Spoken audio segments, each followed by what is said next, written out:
अस्सलामुअलैकुम। आप देख रहे हैं के न्यूज एचडी। मैं हूं हारिस अली गिलानी। चलते हैं आज की अहम खबरों की तरफ।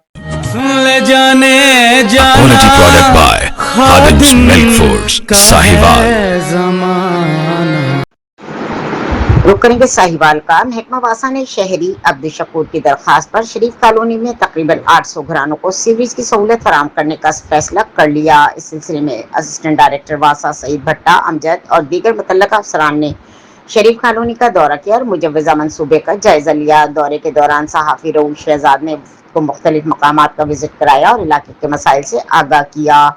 इस मौके पर असिस्टेंट डायरेक्टर वासा सईद भट्टा ने अहले इलाका को यकीन दिलाया कि सीवरेज मंसूबे पर बाकायदा काम कल से शुरू कर दिया जाएगा ताकि तवील अरसे से दरपेश नकासी आपके मसले को जल्द अज जल्द हल किया जा सके। अहले इलाका ने महकमा वासा के फैसले का खैर मकदम करते हुए उम्मीद जाहिर की कि मंसूबा बरवक्त मुकम्मल होने से तकरीबन 800 घरानों को रिलीफ मिलेगा और सीवरेज की देरीना मसाइल का खात्मा होगा।